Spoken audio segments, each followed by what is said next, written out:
Assalamu alaikum Vichini, j'espère que vous allez bien et bien retrouver sur ma chaîne. C'est le sujet du moment, le match entre Mike Tyson et Jake Paul. Mais est-ce que la boxe est-elle autorisée en islam? On va voir l'avis du docteur Zakir Naik que j'ai traduit en français pour vous. Donc regardez la vidéo et abonnez-vous, likez et activez la cloche des notifications pour ne pas rater mes autres vidéos. Et nous on se retrouve à la fin de cette vidéo, Inch'Allah. Assalamu alaikum wa rahmatullahi wa barakatuh. Je m'appelle Sayed Bayazid Islam. Je viens du Bangladesh. Est-ce que la boxe ou le MMA, les combats d'arts martiaux mixtes, génèrent des revenus halal en islam? Une question similaire est posée. Je m'appelle Ammar Nazir Ahmed, je viens d'Inde. Je suis un grand fan de votre travail, monsieur. Je voudrais vous demander si le MMA, les arts martiaux mixtes, est haram. Comme vous le savez, notre frère musulman Khabib est célèbre dans ce domaine. C'est un combattant inspirant. Pouvez-vous, s'il vous plaît, guider tous nos frères musulmans et moi-même pour savoir si nous devons pratiquer ce sport ou non? La question principale posée est la suivante. La boxe est-elle permise?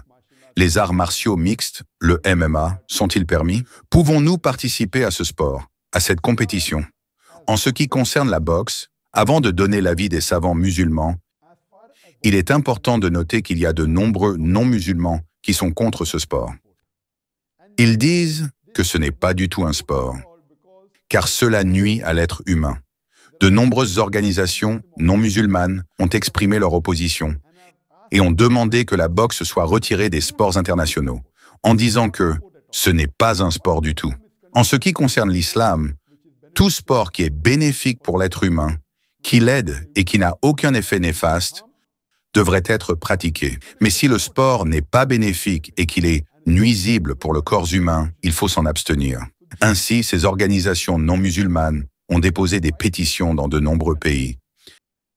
Malheureusement, la plupart des pays ont refusé, sauf la Suède. La Suède était le seul pays qui avait accepté d'interdire la boxe en tant que sport à l'époque. Si vous lisez le magazine Una, publié à Londres, il est indiqué dans ce magazine que de 1945 à 1983, sur une période de 38 ans, 350 boxeurs sont morts à cause de blessures subies pendant les combats de boxe. Et il y a des dizaines de milliers de personnes qui ont été blessées.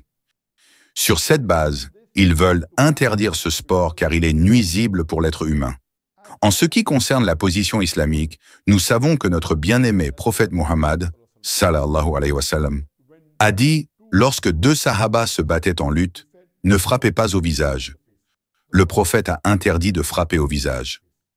Nous savons également que lorsque la femme qui avait commis l'adultère a été condamnée à la lapidation, le prophète a dit, ne touchez pas son visage. Imaginez, même lorsqu'une peine pour un péché aussi grave que l'adultère est prononcée, le prophète a interdit de toucher le visage. Ainsi, en islam, blesser le visage n'est pas permis. Sur cette base, si nous comparons cela avec la boxe, dans ce sport, on obtient des points, surtout lors d'un match, en frappant au visage. Plus on touche le visage, plus on obtient de points. Et le meilleur moyen de gagner un match est par un coup de poing qui met l'adversaire KO.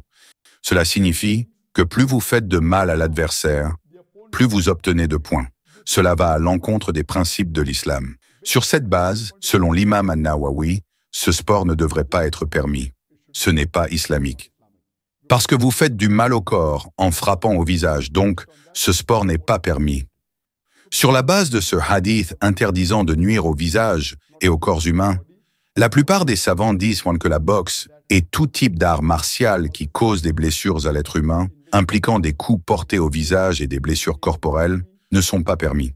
Cependant, certains savants disent que si vous apprenez la boxe ou certains arts martiaux uniquement pour la légitime défense, sans participer à des compétitions, cela peut être permis.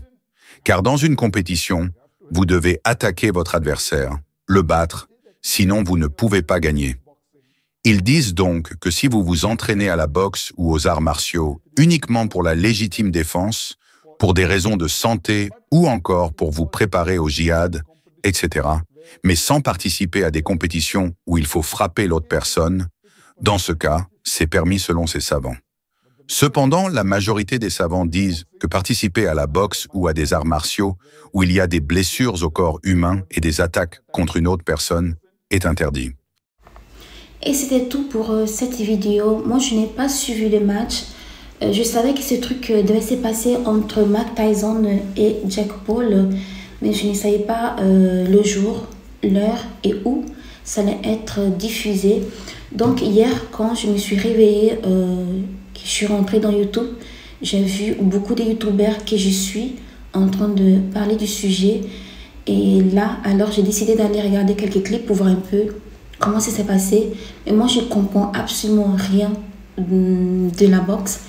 Et tous les youtubeurs que j'ai regardés, qui ont parlé de ça, ils n'ont pas apprécié en disant que c'était ridicule, que c'était scripté, qu'ils ont fait juste à cause de l'argent. Et bon, je crois qu'on savait un peu quand même que c'était juste un truc commercial parce qu'au final, Jake Paul a été payé, je crois, 40 millions et Mike Tyson 20 millions, sans compter les sponsors, etc. Donc, comme moi je l'ai regardé, j'ai rien compris, franchement. J'ai regardé juste comme ça. Les gens trouvaient ridicule, surtout qu'un jeune de 27 ans, 28 ans, je crois que Jake Paul a 27 ans, voilà, face à ce match avec Mike Tyson. Même si c'est Mike Tyson, mais quand même, il a presque 60 ans. Donc, les gens trouvaient ça ridicule. Moi, je ne sais pas du tout, franchement. Je n'ai jamais aimé ces sports. J'ai toujours trouvé que c'était, voilà, haram. Et merci au docteur Zakir Naik qui nous a éclairés. Si vous aimez ce genre de vidéos, faites-moi savoir dans les commentaires. Parce que moi, je suis la première à regarder la vidéo du docteur. Donc, ça me fait plaisir de partager ça avec vous. Moi, je regarde ça en anglais, en hindi, en ourdou. Et en français, on ne trouve pas trop. Voilà, donc ça me fait plaisir de partager avec vous. Et si vous êtes arrivé jusqu'à là, abonnez-vous. Et suivez-moi aussi sur Instagram si ça vous fait plaisir. Et nous, on se retrouve prochainement. Assalamu alaikum wa rahmatullahi wa barakatuh.